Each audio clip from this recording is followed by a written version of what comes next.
for my friend who wanted this for when they come in town for HHN.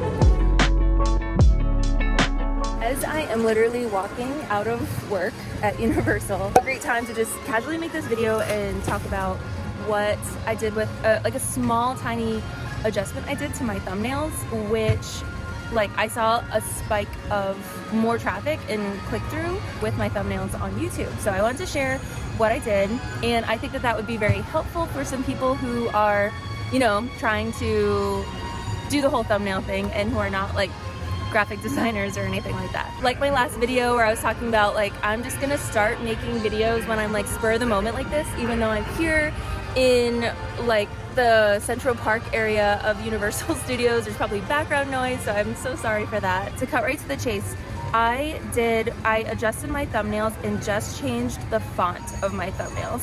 And I'll get into more detail of like what to look for in a font for your thumbnails when you are trying to like have it very legible and like for people to be able to read it, you know, from a very, very tiny little, you know, thumbnail. So I actually tested it with like making my thumbnails very, very small on my computer screen, and then like I'll design them in Canva and then I'll just like really zoom out and make them very, very small. And my question is like, okay, can I still read this font when it is this small? And if I can, then I'm like, cool, awesome. And then just to make them a little bit more interesting so it doesn't just look like a font that I slapped on there, I did the whole thing in Canva where you remove the background, you double layer it, and then you're able to just like be able to hide the like little bits and pieces of the font around like the foreground. So I would say like adjusting those one small things and then being able to tweak the composition of that. I would really, really suggest that. Really, since like August, like the last month and a half, it was just really slow. It was just crawling along.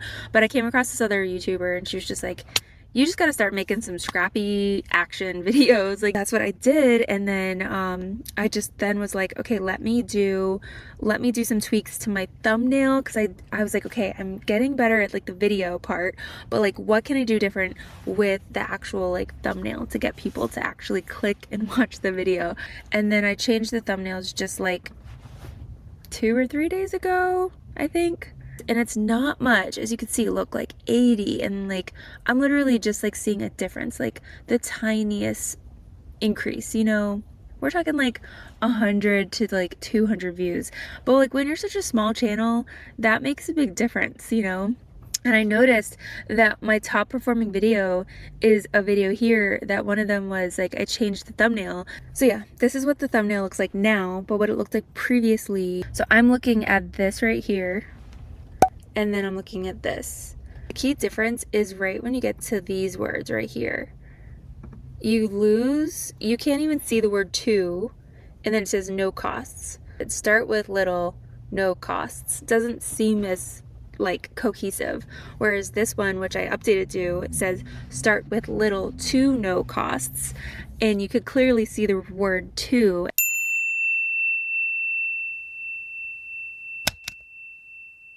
Created like a hierarchy so that it's like the margins of the top line and the bottom line feel about the same, so it feels balanced. And I think like when we visually see thumbnails that feel a little bit more balanced, maybe it feels like we can trust that information more. I think there's some studies with that and whatever. So yeah, I just wanted to show like the before and the after, and how I was doing also my like little very tiny test, like the tiny test. But yeah, it is definitely, the views picked up. Like it was slow for the first few days, and then I changed it and it like picked up.